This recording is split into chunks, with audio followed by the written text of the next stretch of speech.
With me is the master storyteller. Remember movies like Janam, Naam, Arth, Zakham, and the list is endless. And now we have Humari Adhuri Kahani. Why is it reminding me of the Mahesh Bhatt of the old, of the 90s? Because it is the stream uh, which had gone underground, which is surfacing with vengeance. Um, this is a part of me which perhaps did not find expression in the last decade.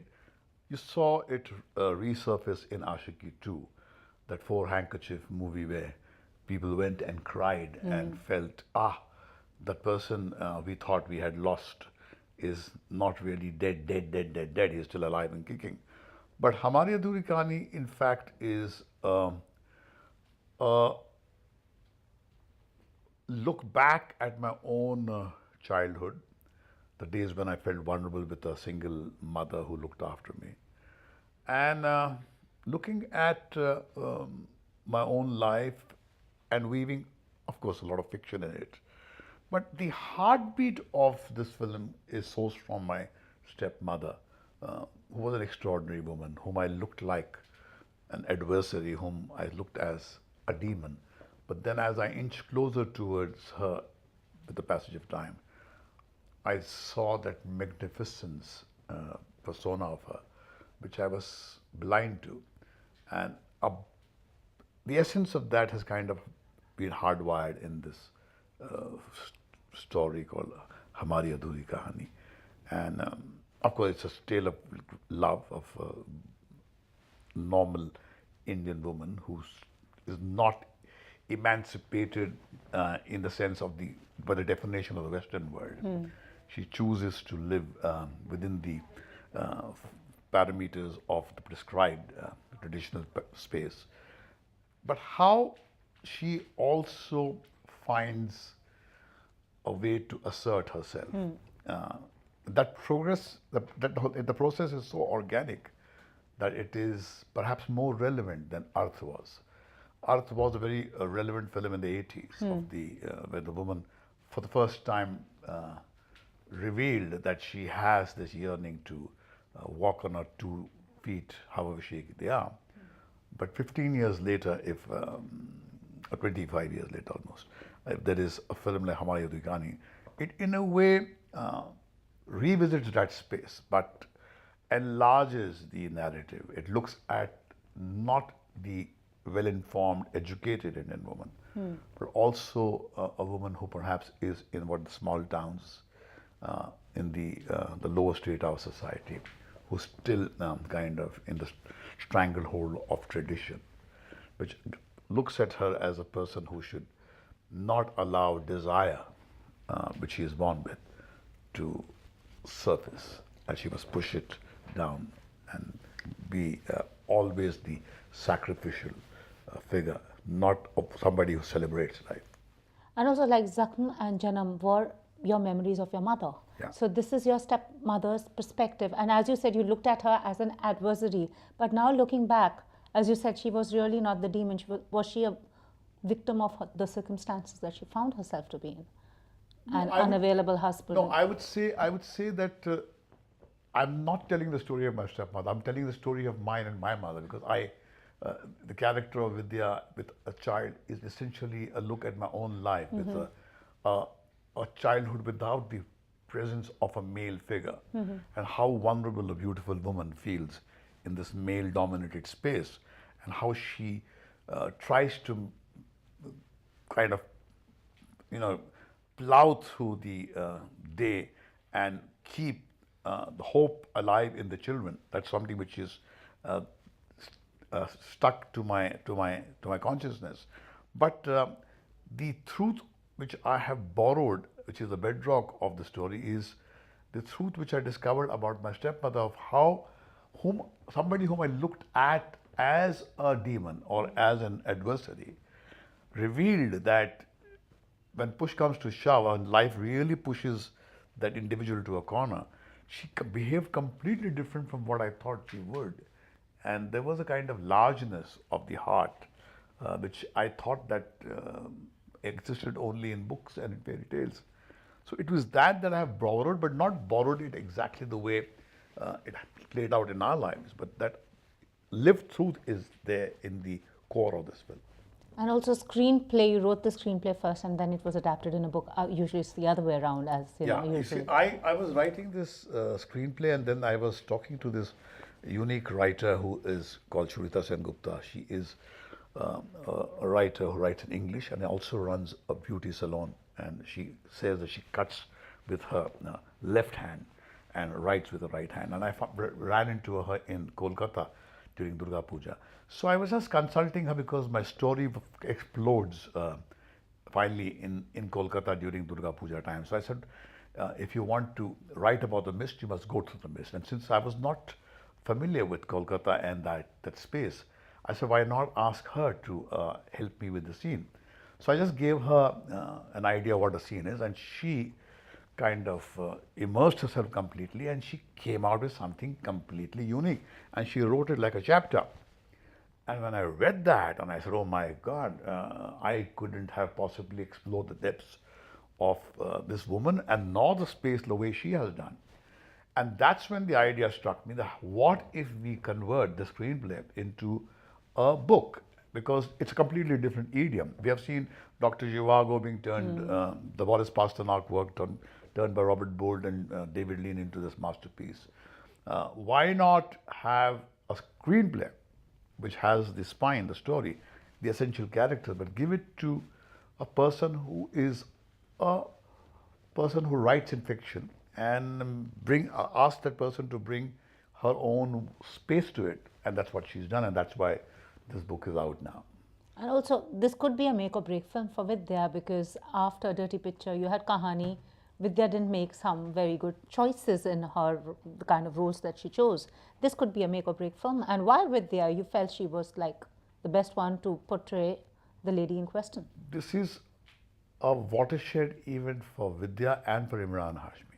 It's a love story of a unique kind. It's a unique love story. And it has a kind of grandeur which one has used to see in the films like The English Patient, or David Lean's Dr. Zhivago. Vidya was chosen because of the essential Indianness that was the prerequisite for this role. The woman needs to have that emotional quotient, which is the essence of this space. And I couldn't see anybody else but her who could perhaps give expression to what was embedded in a story. And there came a time when she was flirting with the idea of not doing because she wanted to go away and take a break. And I said to her, if you don't do the film, then there's no film. This film cannot be made without you. And then she saw that I was hell-bent on casting her. And that made her feel that she must give it all. And I think what she has poured into this film, and even Emraan, it's both of them will be magical in this film, what I've seen of this film. And Rajkummar Rao, he is going to be the Joker in the back. He is going to be stunning in that very powerful role, which he's doing only because of me. I mean, he has now become a powerhouse actor. It's a role which is perhaps in screen time a little less, but it is the spine of this narrative. So I think three exceptional actors, and Mohit Suri is in full form. He has brought to this film his own world, and he has kind of given it a kind of look which I thought was so distinct and unique. I've not seen that kind of film that is with that kind of look in our Indian landscape. And also, sir, do you feel that the best stories are the stories that you have lived? Because be it your cinema, I could start from Earth, Janam, there was Naam, then came Ashiki, and also which drew from something from your life.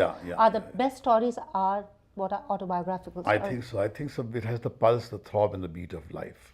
And in fact, you keep on telling the same story.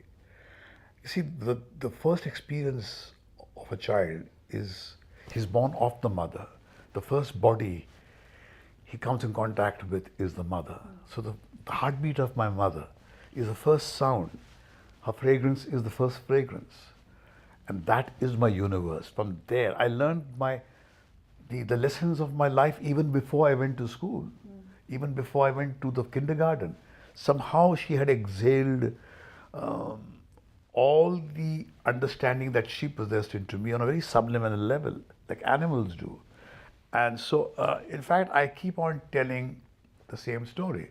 In fact, the mother, the single parent, if you see even Ashiki, Ashiki, right. which was a completely musical love story, Viva there la is Guru. there is that one month, a single mother and the son, and so even Zakhm, the child at home, where there is, so somehow the childhood of mine, I found all that in my childhood. I was a stranger to my life, in that space where I lived.